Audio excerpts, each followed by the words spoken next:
প্রিয় ভাইরা এবং বোনেরা, আমরা সময়কে গুরুত্ব দিই না।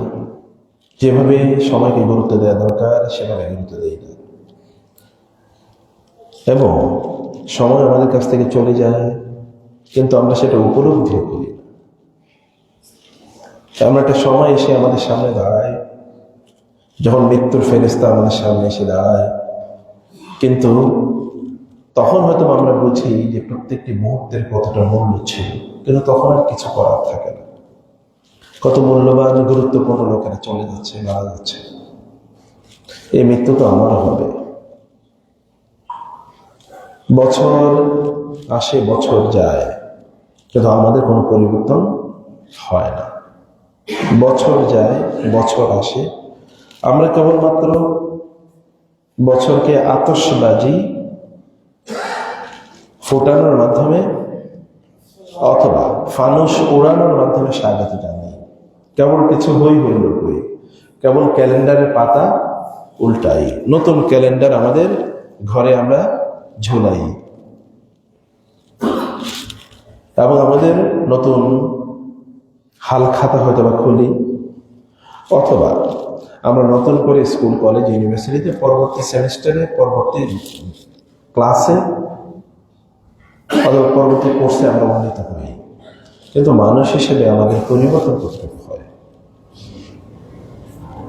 আমাদের সেলফ অডিটিং, সেলফ অ্যাকাউন্টেবিলিটি, ইহতিসাব, আত্মজিজ্ঞাসা, নিজেকে কি কখনো দাঁড়া করাই কিনা আয়নার সামনে, নিজেকে কখনো জিজ্ঞাসা করি কিনা যে গত বছর, একটা বছর যে আমার কাছ থেকে চলে গেল, আমি কি করেছি? একটা বছর আমার কাছ থেকে চলে গেছে, আমি কি করেছি? এই গল্প কেবল আপনাদের কথা আমি বলছি না, আমি আমার নিজের কথা বলছি, আমাদের প্রত্যেকের কথা বলছি, সবার ইস্যু।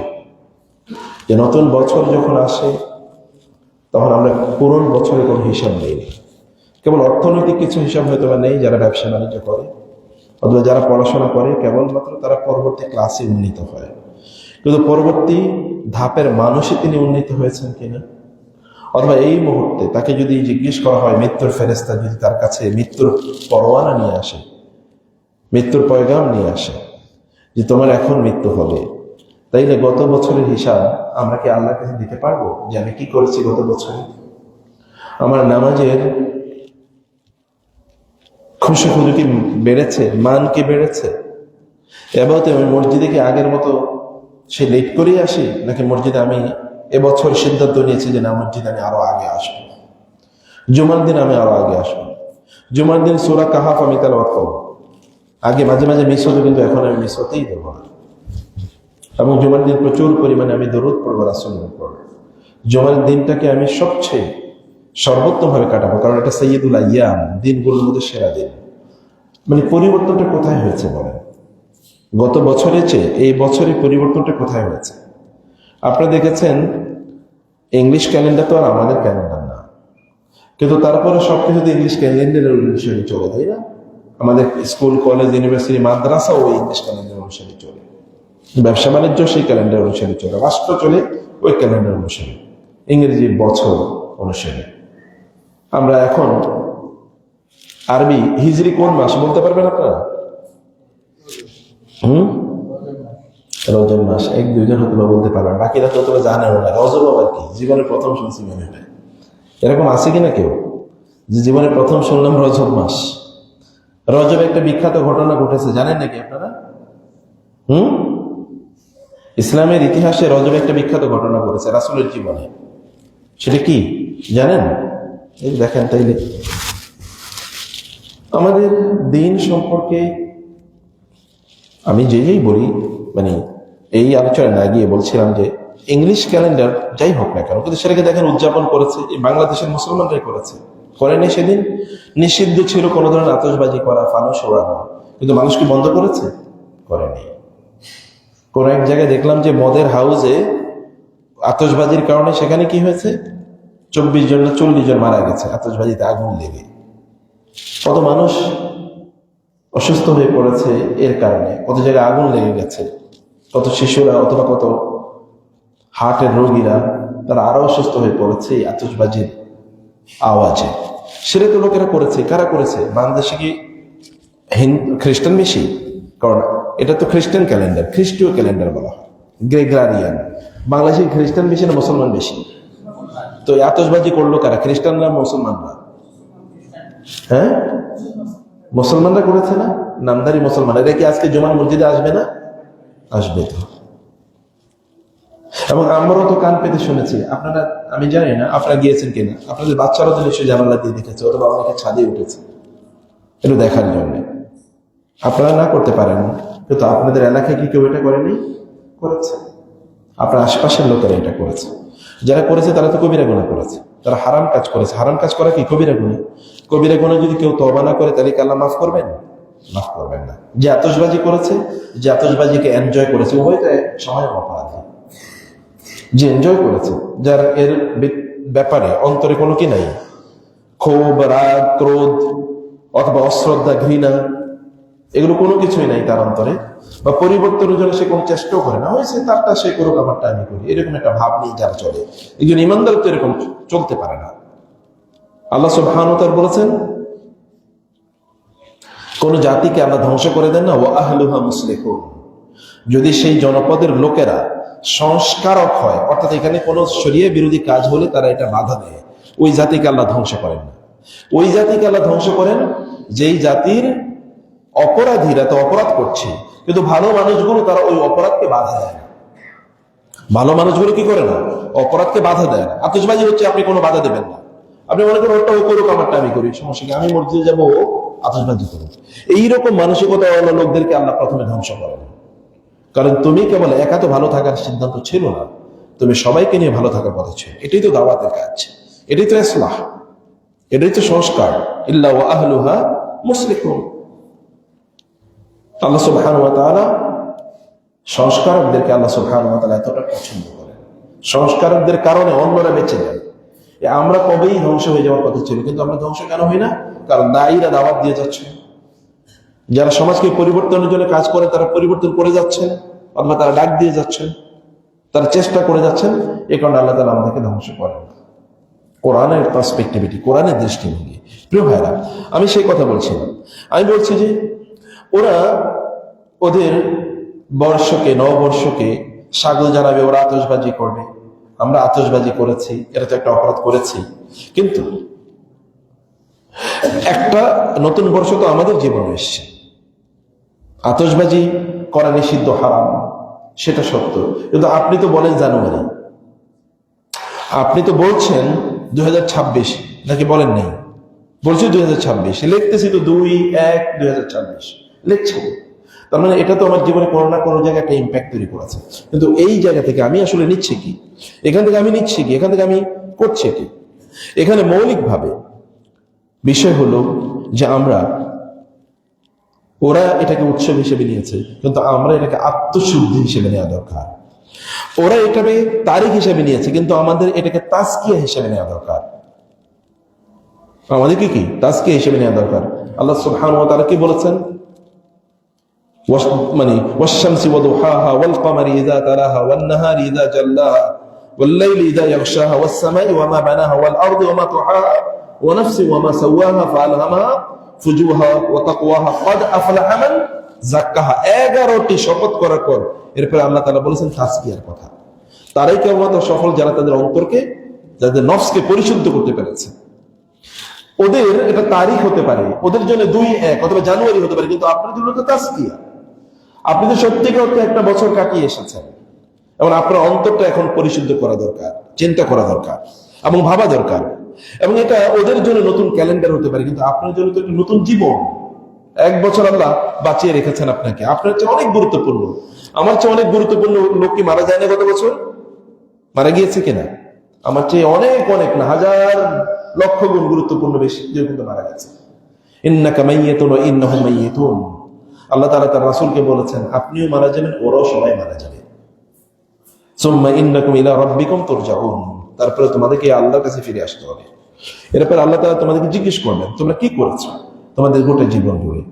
প্রিয় ভাইরা বোনেরা, সেই জন্য আমি আপনাদেরকে যে কথাটি বলতে চাই, একেবারে ওদের এটা ধর্মীয় কালচার, এটা আমাদের ধর্মের কালচার না। আপনি যদি আতশবাজি অথবা নববর্ষকে উদযাপনের ওই জাতীয় আয়োজন এটাকে সেলিব্রেট করেন অথবা অনুমোদন করেন অথবা আপনার ভালো লাগে অথবা এর বিরুদ্ধে আপনার মনে কোনো দুঃখ কষ্ট থাকে না, তাইলে আপনি ওদের কালচারকে অনুসরণ করলেন। আর মান তাশাব্বাহা বিকওমিন ফাহুয়া মিনহুম, কেউ যদি কোনো খ্রিস্টান ইহুদি হিন্দুদের কালচার অনুসরণ করে তাহলে সেও কি ইহুদি খ্রিস্টান এবং হিন্দু হিসেবে আল্লাহর খাতায় লেখা হয়ে গেল। কিন্তু আপনার কাজ, ওরা যেটা করেছে সেটা তাদের কাজ, আপনি যদি এটা করে থাকেন তাহলে তওবা করতে হবে আজকে।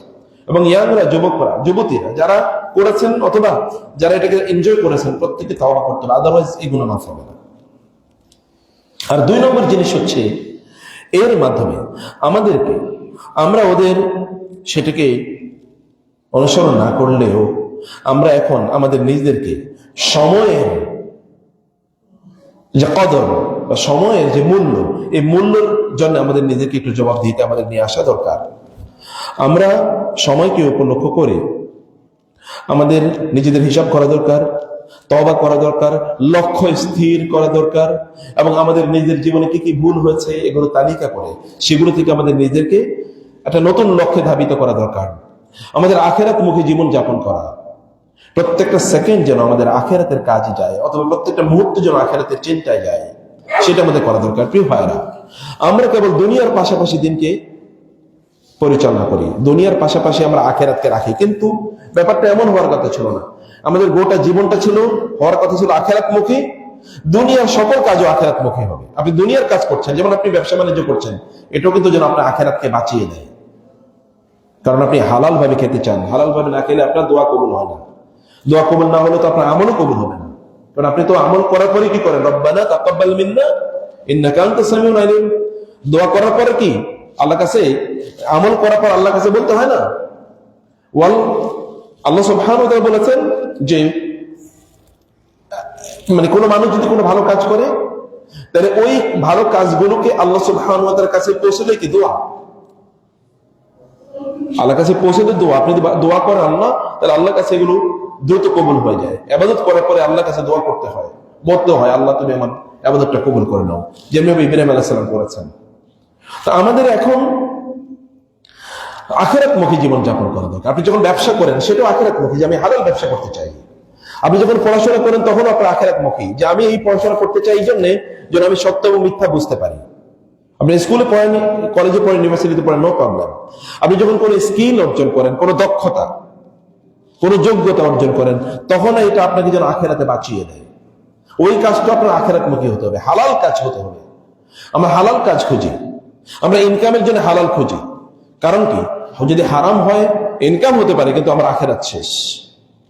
আমি জ্ঞান যখন অর্জন করি তখন আল্লাহর কাছে দোয়া করি উপকারী জ্ঞান অর্জন করার জন্য। আপনারা জানেন না রাসূল আল্লাহর কাছে দোয়া করতেন, আল্লাহুম্মা আল্লিমনা মা ইয়ানফাউনা ওয়ানফা'না বিমা আল্লামতানা ওয়াজিদনা ইলমা। আল্লাহর রাসূল আল্লাহর কাছে দোয়া করতেন, হে আল্লাহ আপনি আমাকে এমন জ্ঞান দিন যে জ্ঞান আমাকে উপকার দেবে, এবং যে জ্ঞান আমাকে দিয়েছেন এই জ্ঞান দিয়ে আমাকে আপনি উপকৃত করেন। এবং তিনি আল্লাহর কাছে দোয়া করতেন, আল্লাহুম্মা ইন্নী আউযু বিকা মিন ইলমিন লা ইয়ানফা ওয়া মিন কলবিন লা ইয়াখশা ওয়া মিন নাফসিন লা তাশবা ওয়া মিন দাওয়াতিন লা ইস্তাজাবু লাহা। আল্লাহর কাছে দোয়া করতেন, হে আল্লাহ আমাকে তুমি এমন জ্ঞান দিও না যে জ্ঞান আমার কোনো কাজে লাগবে না। যে আপনাদের বাচ্চাদেরকে স্কুলে পড়ান, কলেজে পড়ান, ইউনিভার্সিটিতে পড়ান, অথবা তাদেরকে বিভিন্ন ধরনের কোর্স করান, হাবিজাবি করান, এটা তার উপকারে লাগবে কিনা, এটা তার কাজে লাগতেছে কি করছে, এগুলো এই পড়াতার কতটুকু কাজে লাগতেছে। ড্যান্স পড়বে, গান পড়বে, তথাকথিত আরো বিভিন্ন ধরনের হাবিজাবি ইত্যাদি পড়ছে, এটা তার কতটুকু কাজে লাগতেছে। এই জাতীয় জ্ঞান থেকে আল্লাহ রাসূল আল্লাহর কাছে আশ্রয় চাইতেন। অথবা আপনি যখন জ্ঞান অর্জন করেন এটা আপনার জন্য উপকারী হতে হবে। কোথায় উপকারী?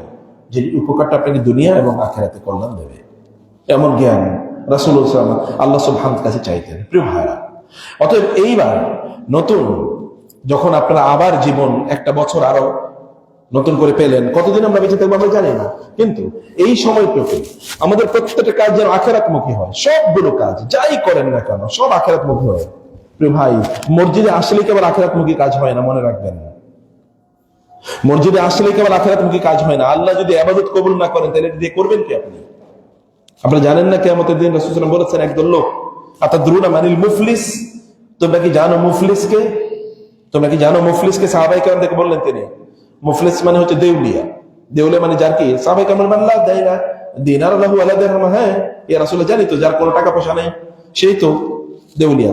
রাসূলুল্লাহ বলেন না, ইন্নাল মুফলিসা মিন উম্মতি মান ইয়াতি ইয়াউমাল কিয়ামাতি বিসসালাতিন ওয়া সাদাকাতিন ওয়া যাকাতিন ওয়া সিয়ামিন। না, আমার উম্মতের মধ্যে দেউলিয়া হবে তারাই যারা কিয়ামতের দিন প্রচুর পরিমাণ আমল নিয়ে আসবে, প্রচুর আমল, নামাজ, রোজা, যাকাত, হজ, এগুলো নিয়ে আসবে। কিন্তু قد شتم هذا وقذف هذا واكل مال هذا وضرب هذا وسفك دم هذا, কিন্তু এই লোক আমাকে গালি দিয়েছে, আমাকে সম্পদ লুণ্ঠন করেছে, আমাকে রক্তপাত করেছে, তোমাকের উপর জুলুম করেছে এবং তোমাকে মারধর করেছে, তোমাকের উপর অন্যায় করেছে, এই সকল অপরাধ করেছে। এই কারণে কিয়ামতের দিন ওই আমল নিয়ে আসার পরেও বহুত লোক আল্লাহ সুবহানাহু ওয়া তাআলার কাছে গিয়ে বলবে, আল্লাহ এই লোকের কাছে আমি পাওনা আছে। বলে কি পাওনা? বলে সে আমার উপর জুলুম করছে, সে আমার সম্পদ লুট করেছে, সে আমার রক্তপাত করেছে, সে আমার বিরুদ্ধে গীবত করেছে, সে আমাকে গালিগালাজ করেছে, আমাকে অন্যায়ভাবে মেরেছে। আল্লাহ তাআলা বলবেন ঠিক আছে লাইন ধরো, এরা লাইন ধরবে। ওই যে আপনি অনেক আমল করেছেন, এখন বলা হবে যে তুমি ওদের পাওনা পরিশোধ করো। পাওনা পরিশোধ করবে কোত্থেকে? সেদিন কি টাকা পয়সা আছে নাকি? নাই তো। আর ওরা বলবে আল্লাহ আমরা পাওনা চাই। আল্লাহ তাআলা তখন বলবেন যে ঠিক আছে তোমার আমলনামা দিয়ে, আমলনামা থেকে যে তুমি নামাজ পড়ছে মাঝে মাঝে, এটা কোরআন তেলাওয়াত করেছো, একটু সওয়াব করেছো, সওয়াবের কাজ করেছে, এগুলো তাকে দিতে থাকবে, ওদেরকে দিতে থাকবে, দিতে থাকবে, দিতে থাকবে, দিতে থাকবে। এমন একটা সময় আসবে পাওনাদার রয়ে গেছে কিন্তু তার আমলনামায় আর ভালো কোনো কাজ নাই, আর কোনো নেক কাজ নাই তার আমলনামায়।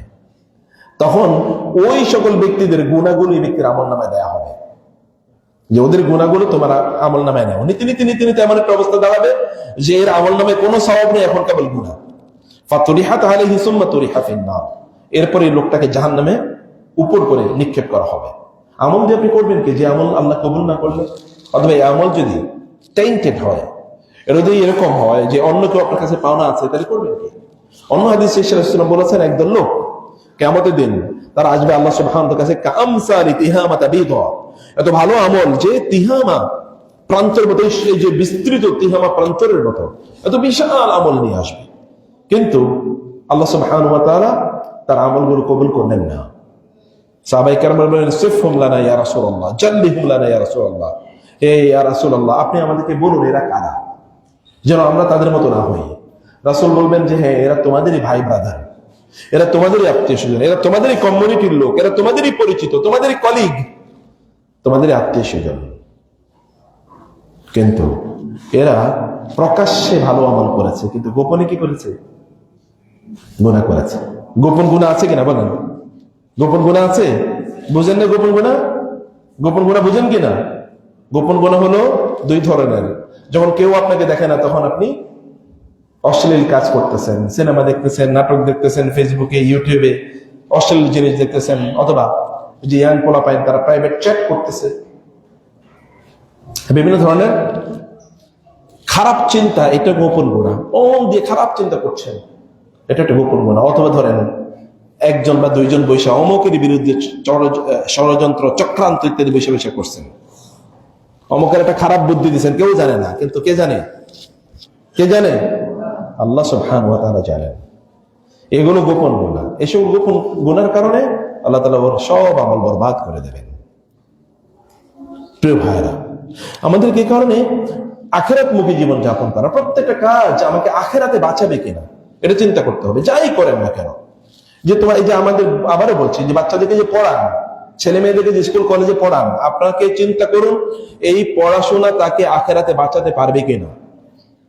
আমি বলতেছি না যে স্কুল কলেজে পড়াবেন না, কিন্তু আখিরাতে এই জ্ঞান তাকে বাঁচাতে পারবে কিনা, এই জ্ঞানের সাথে সাথে সে ভালো মানুষ হচ্ছে কিনা, সে দিনদার হচ্ছে কিনা, সে আল্লাহওয়ালা হচ্ছে কিনা, সে নামাজি হচ্ছে কিনা, সে সত্যবাদী হচ্ছে কিনা, সে মানুষের জন্য কল্যাণকর হচ্ছে কিনা, সে মুহসিন হচ্ছে কিনা, মুখলেস হচ্ছে কিনা। যদি এগুলো না হয় তাহলে বুঝতে হবে এই জ্ঞান তারে বাঁচাইতে পারবে না। দুনিয়ায় যে জ্ঞান তাকে বাঁচাইতে পারে না, আখিরাতে কিভাবে বাঁচাবে? দুনিয়ায় যে জ্ঞান অর্জন করার পর তারপর রাস্তা রাস্তায় ফকিরের মতো ঘুরতে হয় একটা চাকরি ভিক্ষা করার জন্য, সেই জ্ঞান তারা আখিরাতে বাঁচাইবে কিভাবে? কথা বুঝেন না আপনারা? কথা বুঝতে পারছেন কিনা? যে জ্ঞান অর্জন করার পর ভিক্ষুকের মতো রাস্তায় রাস্তায় ঘুরতে হয় একটা চাকরির জন্য, আবার আপনাদের তার পেছনে 20-25 বছর পয়সা খরচ করলেন একটা সার্টিফিকেট নেয়ার জন্য, ডিগ্রি অর্জন করার জন্য, এরপরে আবার জমি বেচা অথবা ব্যাংক থেকে সুদে টাকা নিয়ে অথবা বিভিন্ন সোসাইটি অথবা বিভিন্ন ওই যে থেকে ক্লাব থেকে বা বিভিন্ন ধরনের কি বলেন এগুলো এনজিও থেকে টাকা নিয়ে এরপরে ওরে সুদ ঘুষে টাকা দেওয়া লাগে চাকরির জন্য। এ তো আপনার জন্য ধ্বংস, আপনার সন্তানটাকে আপনি ধ্বংস করে দিলেন। কি করলেন? কিসের পড়াশোনা করাইলেন তাহলে কোথায় তার দ্বারা করাচ্ছেন? আপনি নিজেও শেষ করলেন, আপনার সন্তানদেরকেও শেষ করে দিলেন। এই পড়াশোনা ওরা একটা চাকরি দিতে পারলো না, একটা চাকরি ওর জন্য এনশিওর করতে পারলো না এই পড়াশোনা। আপনার জমি বেচা আবার তার জন্য অথবা এনজিও থেকে সুদে টাকা নিয়ে তাকে আবার চাকরি দেওয়া লাগে। আখেরাতে কেমনি এটা বাঁচাইবে তাকে? কবরে কিভাবে বাঁচাবে তাকে? এখন আপনি জমি বিক্রি করে অথবা এনজিও থেকে টাকা নিয়ে তারপরে সুদে টাকা তুলে তারপরে এটা করলেন, এরপরে মরে গেলে এরপরে কি করবে? চোখটা বন্ধ করার পরে কি করবে? আপনি করবেন? আপনারই তো তখন ত্রাহি ত্রাহি অবস্থা, হায় হায় অবস্থা। তা আপনার সন্তানের কি হবে তখন? দুর্বৃত্ত করা হয় সন্তানের দুর্বৃত্ত হয় এই সকল কারণে। কারণ পিতামাতা তাদেরকে হালাল খাওয়ায় না অথবা হালাল পথে পরিচালনা করে, তাদেরকে আখেরাতমুখী জীবন যাপনে তাদেরকে অভ্যস্ত করে না, আখেরাত তাদেরকে চেনায় না, বুঝায় না। একটা বছর যখন গত হয়ে যায় তখন এই চিন্তা আমাদেরকে করতে হয় যে আমরা আখেরাতের দিকে কতটুকু এগিয়ে যাচ্ছি। নতুন লক্ষ্য স্থাপন করেন প্রিয় ভাইরা এবছরের জন্য, যে আমি আখেরাতের চিন্তা ছাড়া কোনো কাজ করবো না। যাই করি এটা আমাকে আখেরাতে বাঁচাতে পারবে কিনা এটা করবো। যখন ঘর থেকে নামেন তখনও চিন্তা করেন আমি যাচ্ছি কই, আমি যে দোকানের কাছে যাচ্ছি এটাতে আমার কোনো সওয়াব হবে? যদি না হয় তাহলে ইমিডিয়েটলি ফিরে যান, ঘরে যান, গিয়ে একটা লেকচার শুনেন, ইউটিউবে সিনেমা দেখা বাদ দিয়ে একটা লেকচার শুনেন, একটা বই পড়েন, কোরআন তেলাওয়াত শুনেন, অথবা চুপচাপ বসে থেকে তাসবিহ তাহলিল করেন, আদারওয়াইজ ঘুমান। কমপক্ষে ঘুম এর কারণে আপনি গুনাহ থেকে বেঁচে যাবেন। কমপক্ষে ঘুমের কারণে, এই কারণে উকবা ইবনে আমির রাদিয়াল্লাহু তাআলা জলিলুল কদর সাহাবায়ে সাহাবীনা রাসূলের সাথে আকাবার শপথ করা সাহাবী, মদিনার আনসারী সাহাবী, রাসূলুল্লাহ সাল্লাল্লাহু আলাইহি ওয়াসাল্লামকে জিজ্ঞেস করলেন, ইয়া রাসূলুল্লাহ মান নাজাতু, বাঁচবো কিভাবে? তখন তিনি তাকে বললেন তুমি বাঁচতে হলে, যদি বাঁচতে চাও তাহলে 3টা কাজ করো। বাঁচতে চাইলে কি 3টা কাজ করো। এর মধ্যে 1 নম্বর কাজ হচ্ছে আমসিক আলাইকা লিসানাকা, জিহ্বাকে সংযত করো। তোমার জিহ্বাকে সংযত করো, কি বলছো তা খেয়াল করো। সারাদিন কেবল পটপট পটপট বলতেই আছেন, হয় মুখে বলেন অথবা ফেসবুকে লেখেন। কি একটা জাতি! এই যে এখন নির্বাচন আসছে দেখবেন কি পরিমাণ কথা, অপ্রয়োজনীয় কথা বলতেই থাকে লোকেরা। চুপ করে থাকুন, ভালো কথা থাকলে বলুন, আদারওয়াইজ চুপ করে থাকুন। 2 নম্বর ওয়ালিয়াসাকা বাইতু, ঘরে বেশি বেশি থাকবা, ঘর থেকে বের হইলে ফিতনা, অতএব ঘরে বেশি থাকো। এবং 3 নম্বর ওয়াবকি আলা খাতিআতিকা, যদি তোমার গুনার জন্য কাঁদো, গুনার জন্য কি করো? কাঁদো আল্লাহর কাছে যে তুমি গুনাহ করেছো। প্রিয় ভাইরা বোনেরা, আল্লাহ সুবহানাহু ওয়া তাআলা সময়ের জন্য আমাদেরকে কোরআনে বিভিন্ন ভাবে দৃষ্টি আকর্ষণ করেছেন। সূরাতুল আসর, যে সূরাটি সাহাবায়ে কেরাম রাদিয়াল্লাহু তাআলা আনহুম আজমাইন পরস্পরের সাথে দেখা হলে এই সূরাটি না শুনিয়ে তারা যেতেন না। একজন আরেকজনের সাথে দেখা হলে এই সূরাটি শুনতেন। সাহাবায়ে কেরাম 1500 বছর আগে, এমনি গোল্ডেন জেনারেশন হয়। আমি ভাবি যে তারা সময়কে এত গুরুত্ব কেমনি দিল। আল্লাহ অনুগ্রহ না করলে কেউ সময়ের গুরুত্ব দিতে জানে না, পারে না, এটা আল্লাহর অনুগ্রহের কারণে।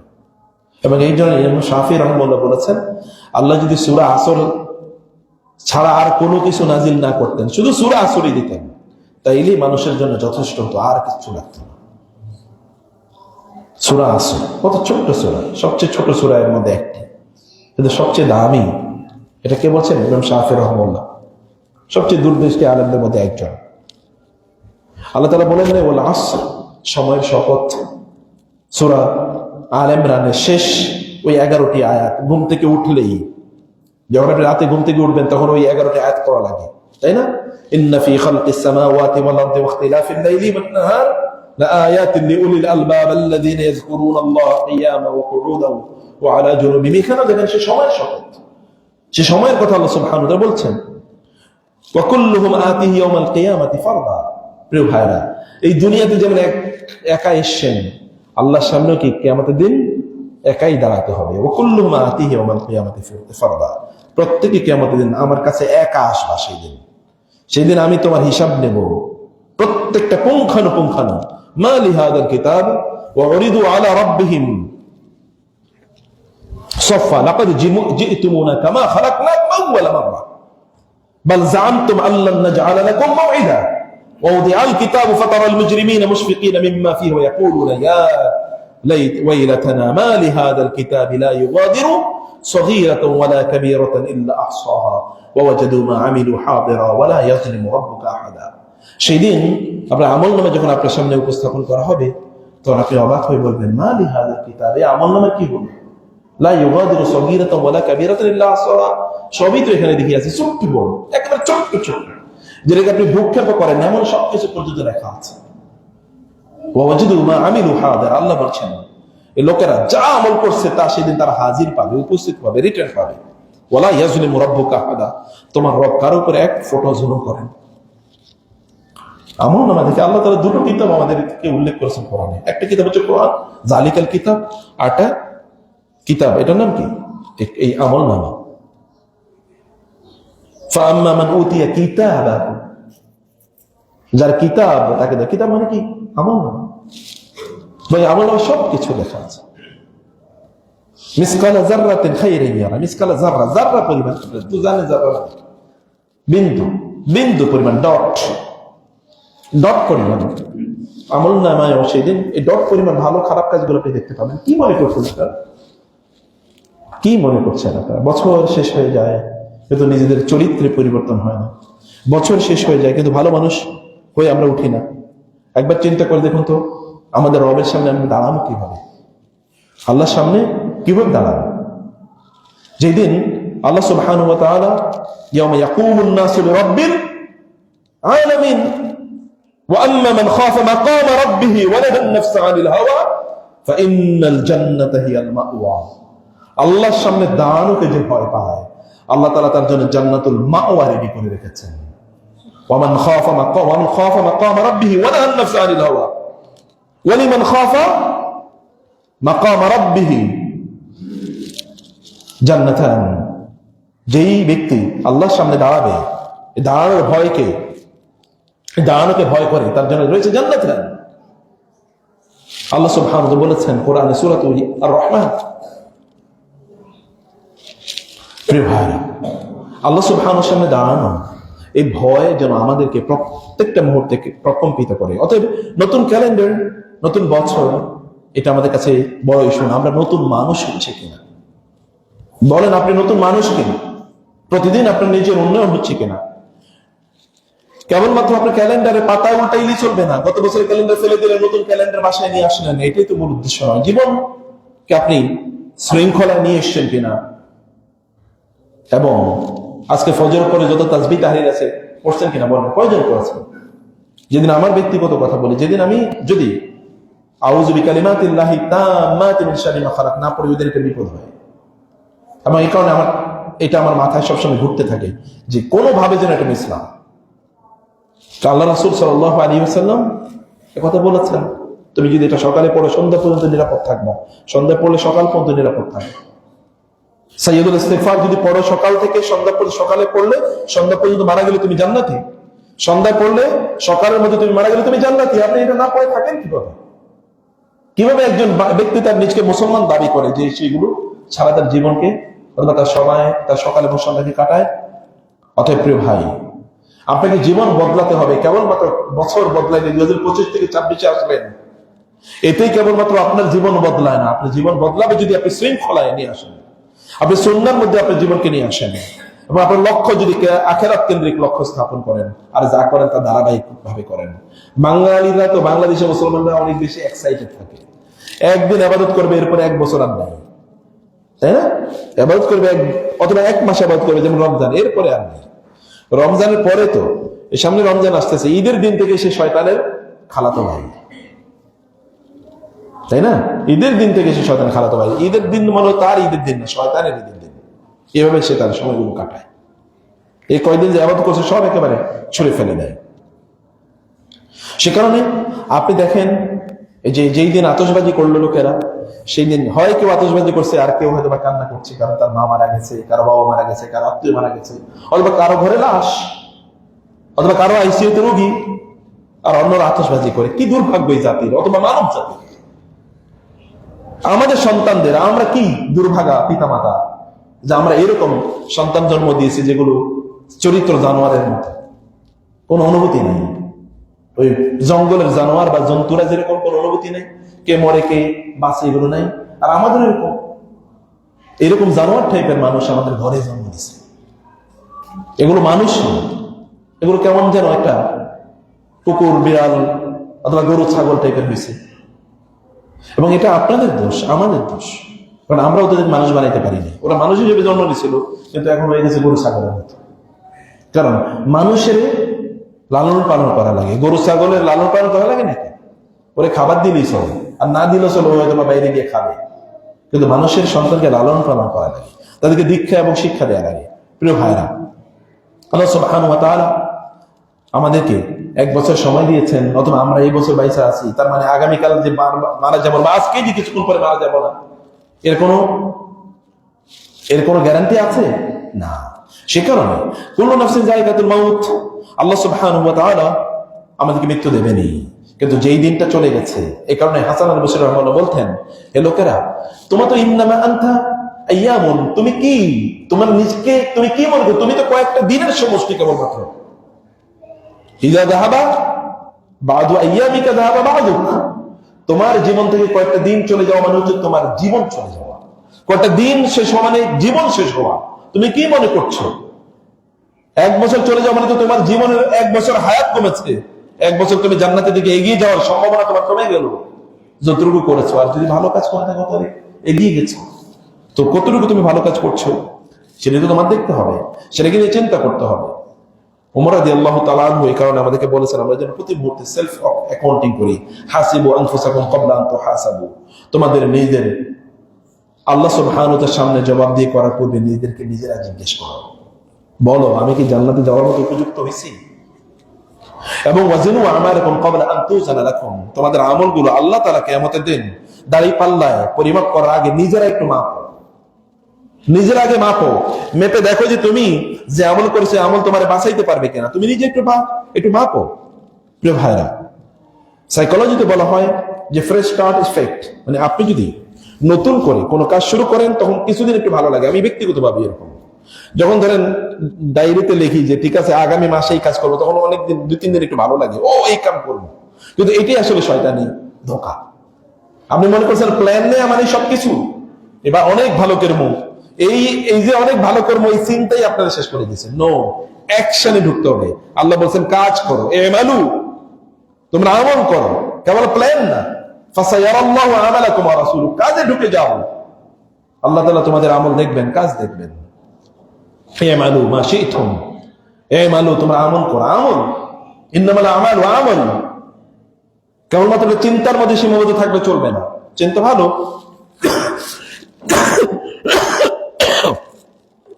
কিন্তু সেটাকে আমলে নিয়ে আসা, আমলে বাস্তবায়ন করেন।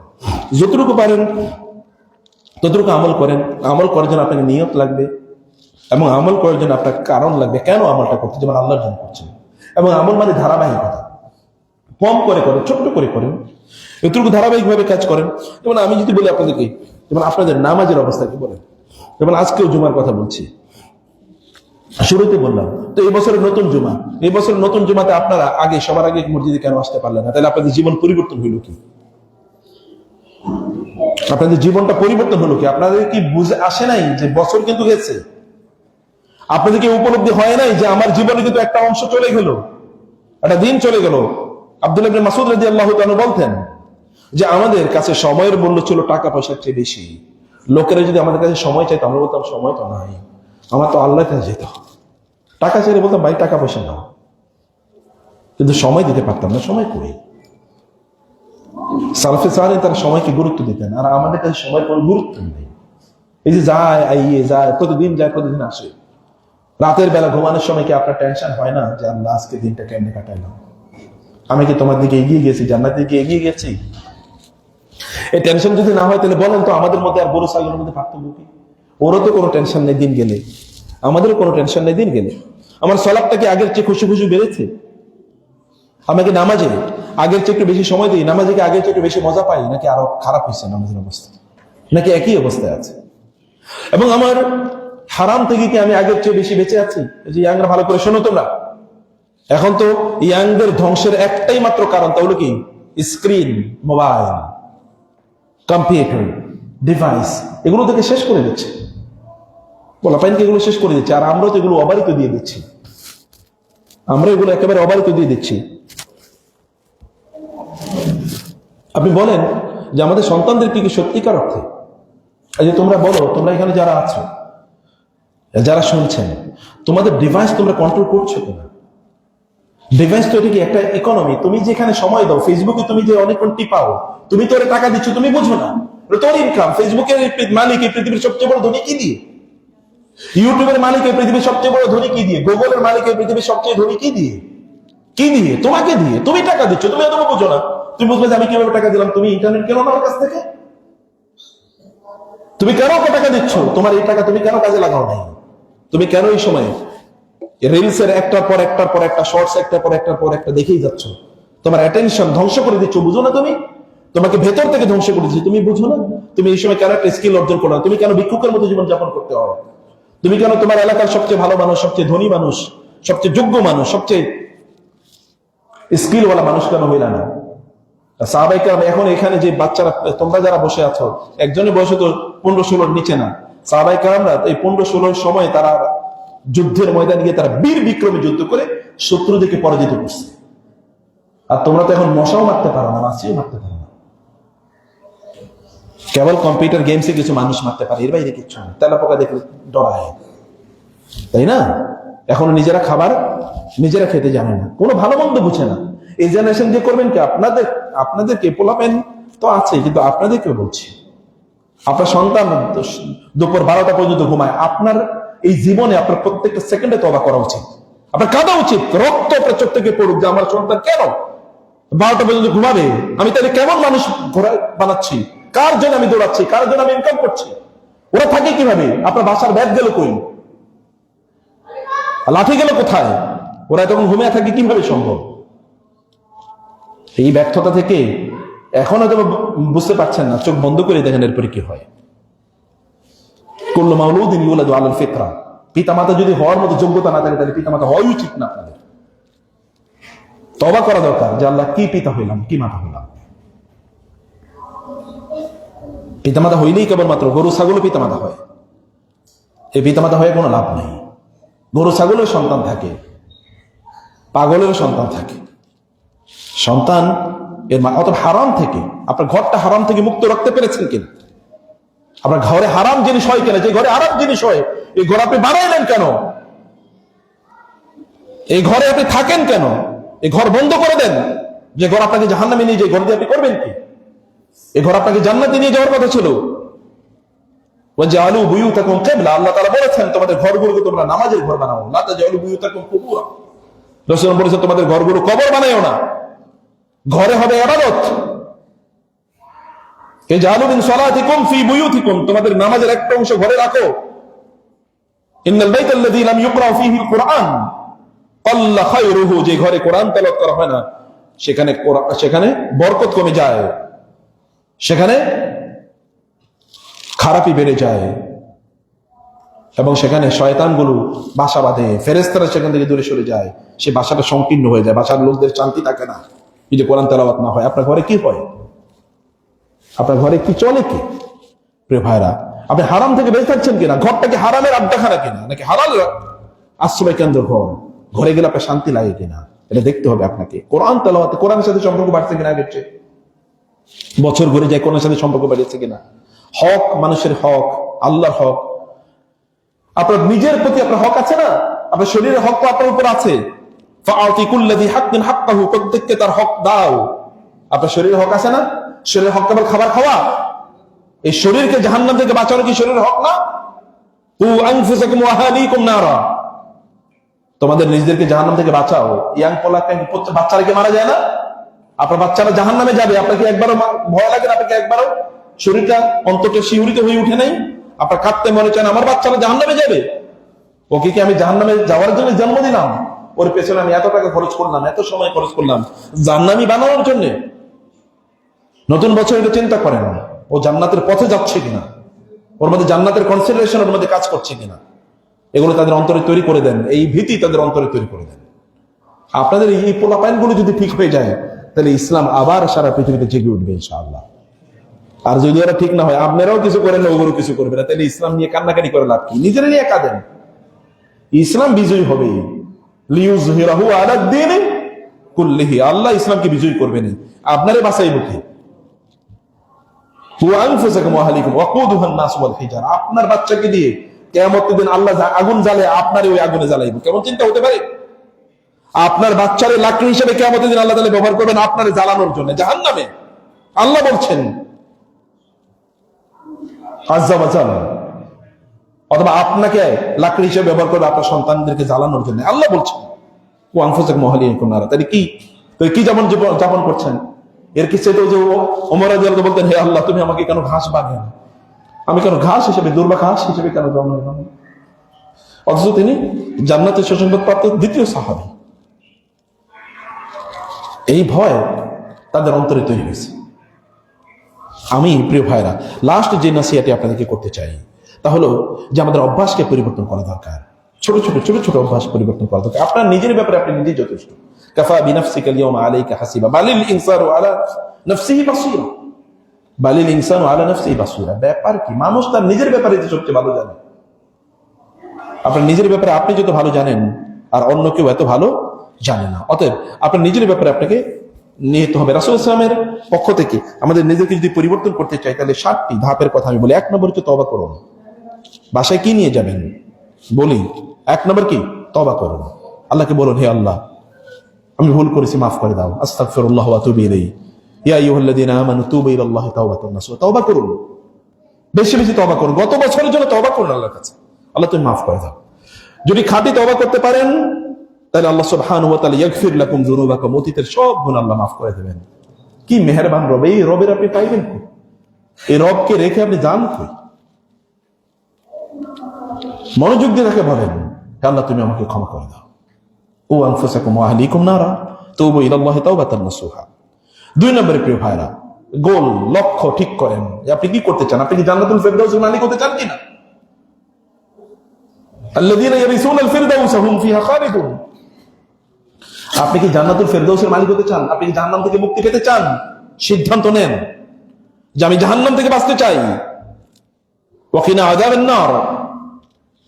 তাইলে আপনি যদি জান্নাতের মালিক হতে চান, তাইলে আপনার কি করা উচিত? জান্নাতমুখী জীবন যাপন করেন। একজন জান্নাতি লোকের চরিত্র কেমন হতে পারে এটা ভাবেন, ভেবে সেভাবে করবেন। আমি সিদ্ধান্ত যে আমি দুনিয়ায় জান্নাত পেলাম না, কিন্তু আখিরাতে জান্নাত আমি মিস করি। দুনিয়া আজকে আমার কষ্ট হতে পারে, কিন্তু কালকে তো কষ্ট নাও থাকতে পারে, কিন্তু আখিরাতে খালিদিনা ফিহা আবাদা। জাহান্নামে গেলে কোনো উপায় আছে? সেখান থেকে বের হওয়ার কোনো সুযোগ আছে? ফামান যুহযিয়া আনিন নারি ওয়া উদখিলাল জান্নাতা ফাকাদ ফাজ ওয়া মাল হায়াতুদ দুনিয়া ইল্লা মাতাউল গুরুর। এই দুনিয়ার জীবন তো সামান্য, আখিরাতের জীবন তো অনন্ত। এখান থেকে বের হওয়ার কুল্লামা আরাদু আন ইয়াখরুজু মিনহা উঈদু ফিহা। যখনই জাহান্নাম থেকে বের হতে চাইবে, তখনই আবার জাহান্নামে তাকে ছুঁড়ে ফেলা হবে। বের হতে পারবে না তো। আর জান্নাত অবারিত সুখ, নিয়ামত। তারিফু ফি উজুহিম নাদরাতান নাঈম ইসকাউনা মির রাহিকিম মাখতুম খিতামুহু মিসক ওয়া ফি যালিকা ফালইয়াতানাফাসিল মুতানাফিসুন। প্রতিযোগিতা করতে হবে জান্নাত পাওয়ার জন্য। প্রতিযোগিতা জান্নাতে। আপনি জান্নাতে গেলে, জান্নাতে থাকলে, আপনি যে একদিন জান্নাতে থাকেন, আপনার চেহারার দিকে তাকালে মনে হবে এই লোক মনে হয় গত 1000 কোটি বছর পর্যন্ত কখনোই তার কোনো অশান্তি বা কষ্ট হয় নাই। মানে এত সুখের মধ্যে সে গোটা জীবন জুড়ে ছিল। মানে তার চেহারার দিকে তাকালে এরকম অভিজাত চেহারা, নবল চেহারা, মনে হচ্ছে যেন 1000 কোটি বছর সুখের মধ্যে ছিল, কোনোদিন কোনো দুঃখ হয় নাই, কোনো অসুখ হয় নাই। এরকম জান্নাত আপনার জন্য আল্লাহ ব্যবস্থা করে রেখেছেন একদিন থাকলে এরকম। এবং সেখানে আপনি যে পানি খাবেন, এই পানি খিতামুহু মিসক, এরকম সুগন্ধিওয়ালা পানি, কেবল পানি, এত সুগন্ধিওয়ালা পানি আপনি খাবেন যে পানির সর্বশেষ ড্রপটা যখন আপনি খাবেন, লাস্ট ফোঁটাটা আপনার জিহ্বায় যখন যাবে, এই জিহ্বার টেস্ট 1000 বছর পর্যন্ত লাইগা থাকবে, পানির টেস্ট। কেমন জান্নাত এটা হতে পারে? পানির টেস্ট। আর অন্যান্য খাবার তো আছে, সেগুলো তো আছে জান্নাতে। সেই জান্নাতের জন্য, জান্নাতে কি আপনার জান্নাতে মালিক হওয়া দরকার না? আপনার জান্নাতে মালিক হয়, এটাকে আপনার লক্ষ্যে পরিণত করেন। এবং 3 নম্বর, প্রিয় ভাইরা, আপনার ছোট ছোট কিছু অভ্যাস তৈরি করেন। মনে রাখবেন, মানুষ অভ্যাসে দাস। ছোট ছোট অভ্যাস তৈরি করবেন, যেমন প্রতিদিন কমপক্ষে 10 মিনিট কোরআন তেলাওয়াত করবেনই সকল অবস্থা। আমি বিশাল লক্ষ্য, আমি কোরআন হাফেজ হয়ে যাবো, আমি আপনাদেরকে কথা বলি না। আমি বলছি প্রতিদিন 10 মিনিট কোরআন তেলাওয়াত করবেন, 10টা সূরা শুদ্ধ করে শেখেন। বুঝতে পেরেছেন? কমপক্ষে এতটুকু গোল। আপনি প্রতিদিনই তাহাজ্জুদের নামাজ আদায় করবেন, আমি এটা বলি না, কিন্তু আমি বলি যে আপনি এশরাকের নামাজটা পড়েন, কমপক্ষে এতটুকু করেন যেটা আপনি করতে পারবেন। আপনি প্রতিদিনই হাজার ইসলামিক অনেক বড় আলেম হবে, আমি এই কথা বলি না। আপনি কমপক্ষে 10 মিনিট ইসলামিক আলোচনাটা শুনেন না, 10 মিনিট 5 মিনিট শুনেন। আপনার রিলস দেখার দরকার নেই যে তোমরা শোনো, রিলস দেখে না, একজন আলেমের একটা লেকচার শোনো, দেখো না তোমার জীবনটা কেমন লাগে। রিলস তোমার অন্তরে আগুন জ্বালিয়ে দেবে, কিন্তু একটা দিনই আলোচনা তোমার অন্তরে শান্তি তৈরি করবে, শান্তি তৈরি করবে। একটা দিনই এটুকু একটু আলোচনা শুনেন। সপ্তাহে কমপক্ষে একদিন বলে যে আমি একদিন তাহাজ্জুদের নামাজ আদায় করবো, পড়ে দেখেন না শান্তি কারে বলে। বিশ্বাস করে পড়েই দেখেন তাহাজ্জুদের নামাজ। 2 রাকাত নামাজ পড়বেন লম্বা সময় জুড়ে, 20 রাকাত 12 রাকাত পড়তে আমি কোনোদিনই বলিনি আপনাকে। 2 রাকাত পড়েন ততটা লম্বা সময়, যে 1 ঘন্টা ধরে 2 রাকাত নামাজ আদায় করে দেখেন জান্নাতি সুখ কাকে বলে।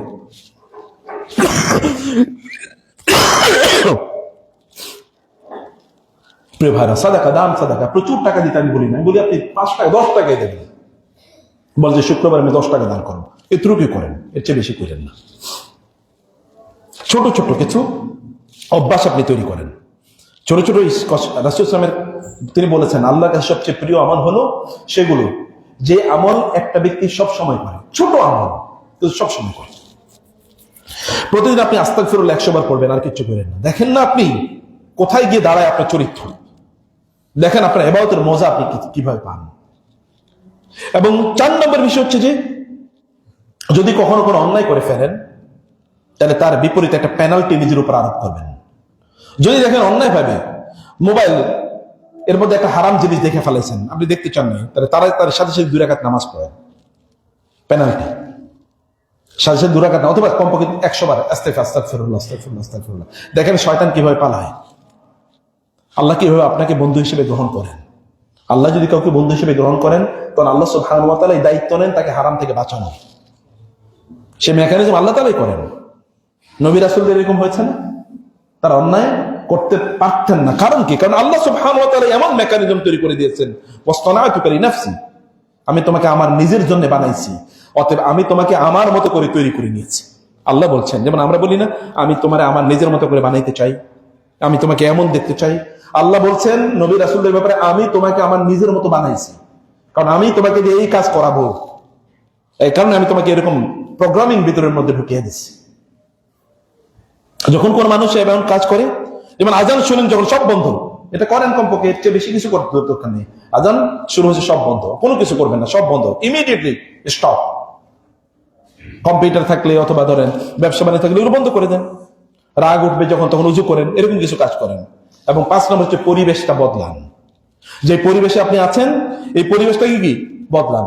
হারামের পরিবেশ থাকলে সেটা হালাল পরিবেশ করেন। যেমন বলেছি, বাসায় যদি আপনার বাসায় যদি ইয়ের কানেকশন থাকে, স্যাটেলাইট টেলিভিশনের কানেকশন থাকে, বন্ধ করে দেন। আপনার টক শো দেখার দরকার নেই, আপনার রাজনীতি বোঝার দরকার নেই। আপনি রাজনীতি করে কি এলাকার হবেন, এমপি হবেন নাকি মন্ত্রী হবেন? কিচ্ছুই হতে পারবেন না। তাহলে আপনার এই রাজনীতির দরকার কি? এটা নিয়ে আপনার এত মাথা ব্যথা কেন? সেটা নিয়ে আপনার আলোচনা বন্ধ করে দেন। নিজেকে বাঁচানোর জন্য চেষ্টা করেন। ভালো পরিবেশ তৈরি করতে হবে আপনাকে।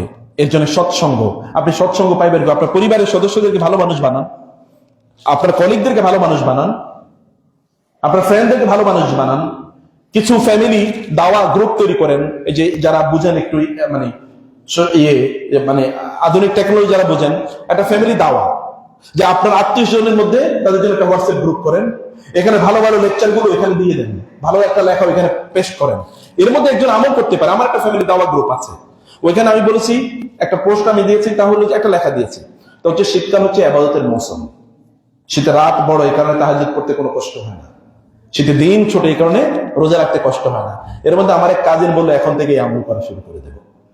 এবার আলহামদুলিল্লাহ, আমি তো সদকায়ে জারিয়া সওয়াব পেয়ে যাবো। তিনি যদি নাও পারেন, একদিন দুদিন করলে তো আমি সওয়াব পাবো নাকি? তো আপনি এরকম প্যাসিভ কিছু ইনকাম আপনার লাগবে না। আপনি ইবাদত করতেছেন না, অন্যরা ইবাদত করতেছে কিন্তু সওয়াব পাইতেছেন আপনি। কি অসাধারণ, কি চমৎকার হতে পারে। এবং জবাবদিহিতা ষষ্ঠ, তাহলে জবাবদিহিতা। নিজকে প্রতিদিন একবার জিজ্ঞেস করেন যে আমি যে কাজগুলো করেছি কাজগুলো ঠিক আছে কিনা। আজকে যে সকল কাজ করেছি এগুলো আমাকে জান্নাতের দিকে নিয়ে যাবে কিনা। আজকে যে কাজ করেছি এগুলো আমার জাহান্নামের কোন উপাদানের মধ্যে আছে কিনা, এগুলো নিজকে জিজ্ঞেস করেন। ফাইনালি প্রিয় ভাইরা, দোয়া, ব্যাপক পরিমাণ দোয়া আল্লাহ সুবহানাহু কাছে করতে হবে। আল্লাহর কাছে দোয়া না করলে বাঁচার কোনো উপায় নেই। নবী রাসূলদের কোরআনে যদি আপনি তাকান, সবচেয়ে বড় বৈশিষ্ট্য হচ্ছে কি, তারা আল্লাহর কাছে বেশি বেশি দোয়া করতেন। কি করতেন? বেশি বেশি দোয়া করতেন। ডেইলি দোয়া করতে ভুলেন না। আপনাদের নিজের জন্য আমরা দোয়া করি না, অথচ কোরআন বলছে আগে নিজের জন্য দোয়া করবে। রব্বানা আতিনা, রব্বিগফিরলি, রব্বি হাবলি।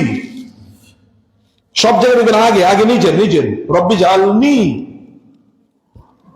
মুকিমাস সালাতি ওয়া মিন রব্বি হাবলি মিন লাদুনকা। সব আগে নিজের। রব্বানা আতিনা, সব নিজের জন্য আগে। নিজের জন্য দোয়া করতে হয়।